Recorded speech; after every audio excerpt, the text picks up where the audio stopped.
m'a dit bienvenue sur channel là. J'en connais non pas c'est Gilles Claire, j'ai perçu. Donc je dis venir avec une vidéo spéciale pour nous côté moi parler des AutoCAD.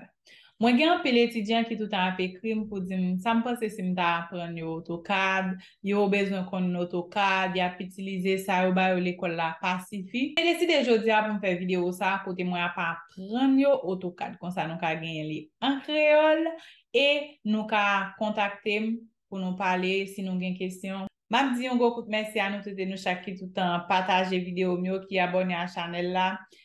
Pas hésiter à partager vidéo ça avec un architecte, un ingénieur, un étudiant en architecture, un étudiant en génie civil, un futur étudiant en architecture et un futur étudiant en génie civil. Ou bien n'importe l'autre monde qui t'a gagné intention apprendre AutoCAD, utiliser AutoCAD pour un bibal. On peut utiliser AutoCAD pour faire un plan ou bien souvent mais vous voulez faut utiliser le on peut utiliser le pour faire un bagage. On peut dire les représenter.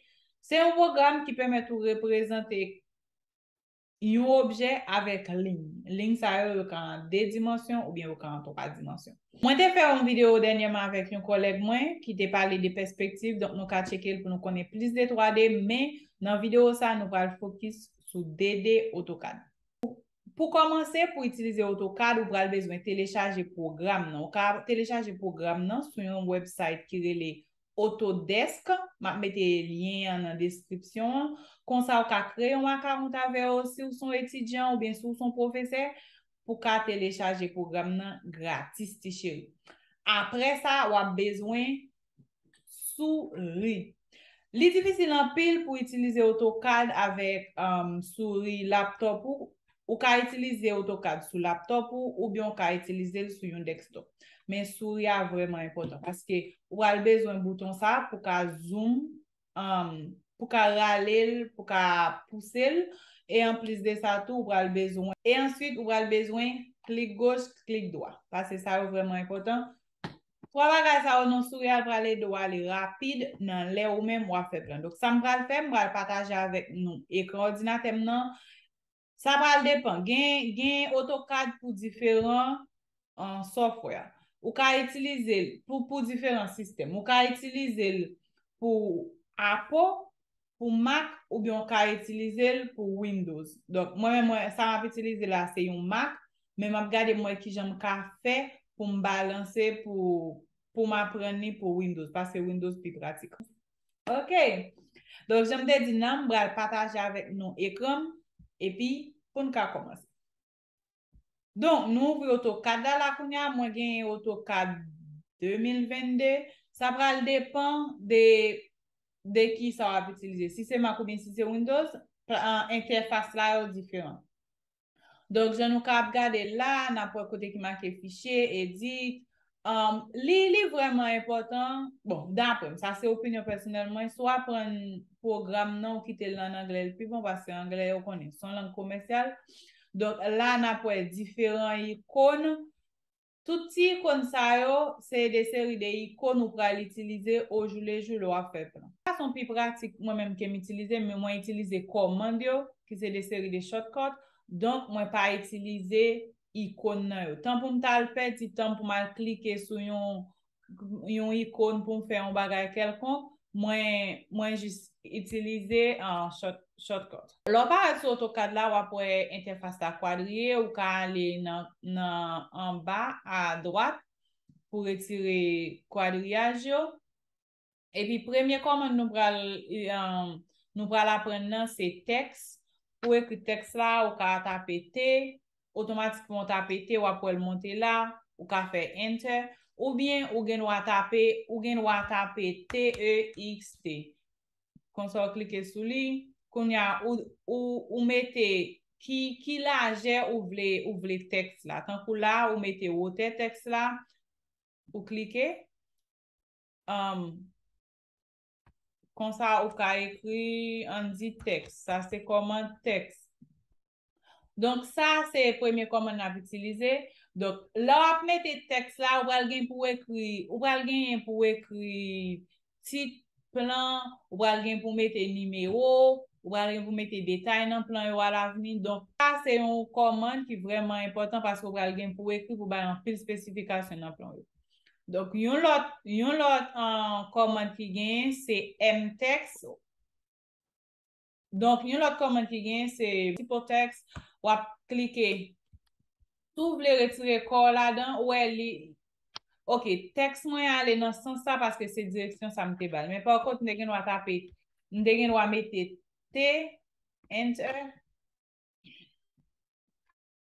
marquer texte, n'a pas littérature dans sens horizontal là.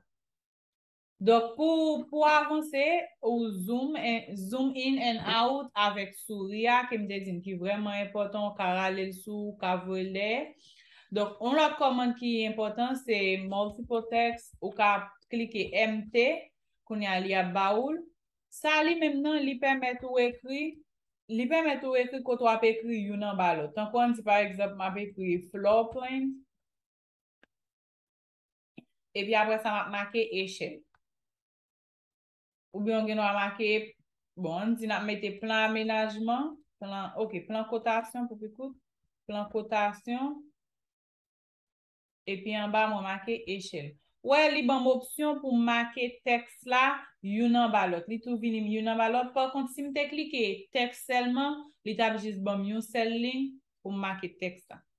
OK, deuxième comment nous pral gagner pour nous garder c'est qui j'ont tracé en ligne. On connaît ça en ligne déjà, une ligne sont ensemble des points. Ou ka aller là, ou cliquer ligne, non point donné, non l'autre point. Ou bien ou gen ou juste faire ligne ou mettez quantité ou mettez a, on dit ou voulez ligne ou en 3, voilà, ou cliquez. Qu'on y a li bo ligne qui c'est 3 mètres ou bien ça va dépendre de qui genre interface ou à setup.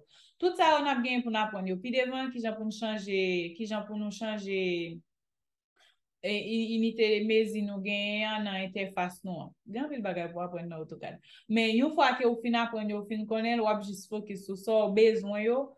So pa bezwen yo, jist pa fokus yo. Pase gen pil bagay. Pase yo pa itilize AutoCAD selman pou plan, yo itilize li nan mekanik. An di piyes machine, piyes avyon ka itilize AutoCAD pou fe elaborasyon diferent plan sa. Donc, nou pral gade ki jan nou ka genyen tout commode nous pral utiliser yo. Premier nous apprendre dans ces textes. Deuxième ça n'a pas apprendre dans ces multiple text. J'aime dire non kembe commande yo en anglais parce que si interface nous en anglais la plus facile. Et puis troisième non c'est ligne. Quatrième commande nous pral apprendre OK, gen yon bagay avant mal passer non l'autre commande. Well, et on commande li tout. Li rele snap. Snap là qui ça lié? C'est comme te ka di ça là. C'est côté où joindre différentes caractéristiques qui gagnent. Donc on dit par exemple, ou besoin connaît OK, ça c'est curseur là ou regarder là ou besoin li besoin indiquer côté ligne nan commencer, côté fini, qui côté qui mi-temps ligne nan.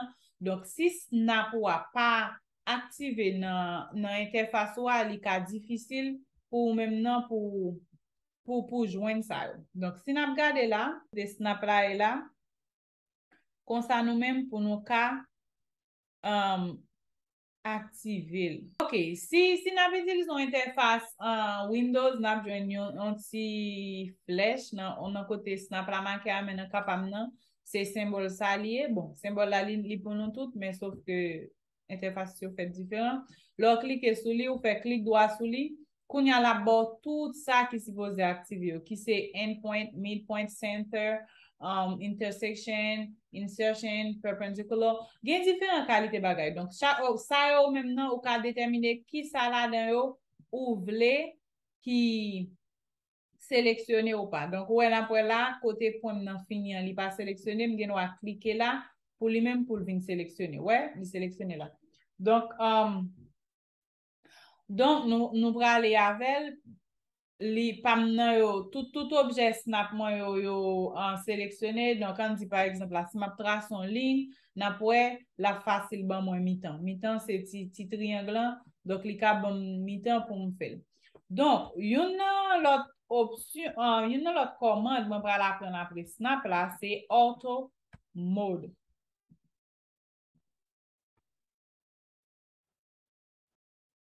Bon, nou ka wè ke mwen ale rapide, pa ezite kite komentè pou mwen retounen sou li, mba gen problem. Pa ezite kite komentè pou mwen katounen sou n'importe comment ke nou pat kompran ke nou ta bezon plus eksplikasyon.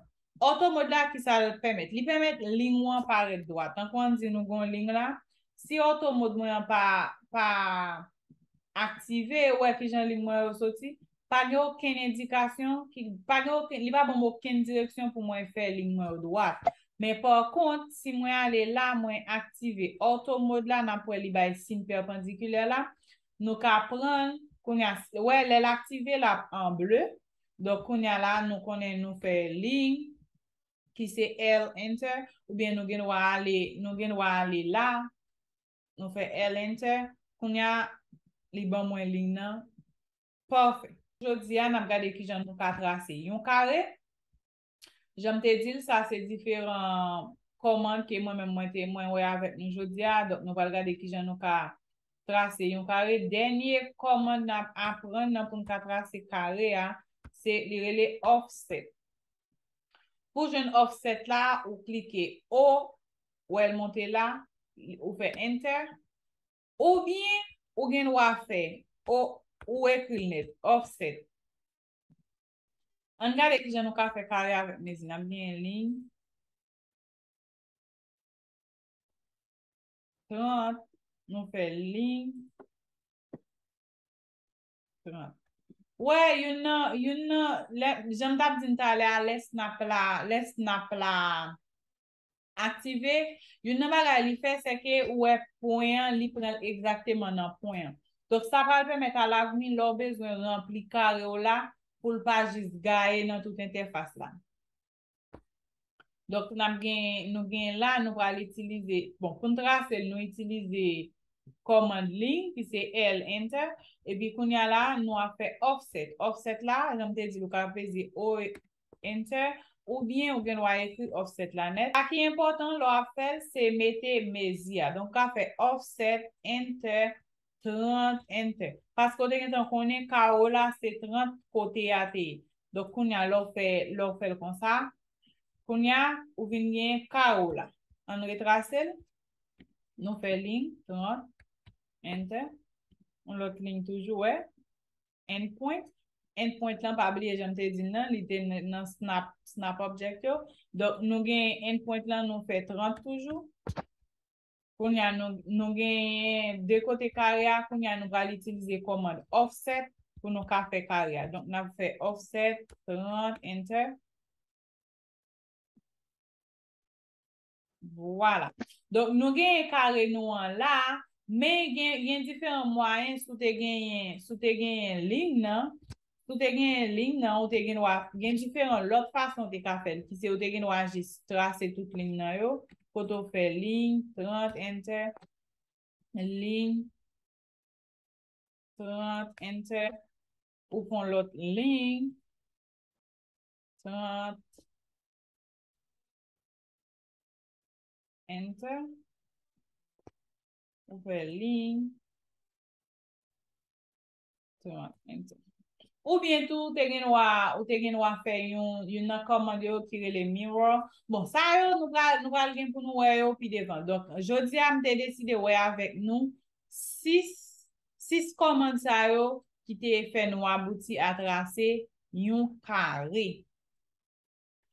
Donk, mam di nou tout e nou chak mersi an pil paske nou deside gade video sa jiska la fin. Pa ezite pataje la vek fami, zami nou, spesyalman etidyan yo, mou konen kom si defal gen wak. Difisil pou nou, sitou le profese yo ki ap apren nou va bay tout detay yo paske program nan pil nan men yo, tan kout, yo jis kouri sou li. Dok, pa ezite abone avek chanel la, pataje, invite zan mou abone avek chanel la, kon sa, pou nou ka suiv, kou AutoCAD sa, ansama avem. Mam di nou mersi an pil, a la pochen, pa bliye komante, sa nou pa kopren, komante sa nou vle mtounen sou yo. Bye bye, a la pochen!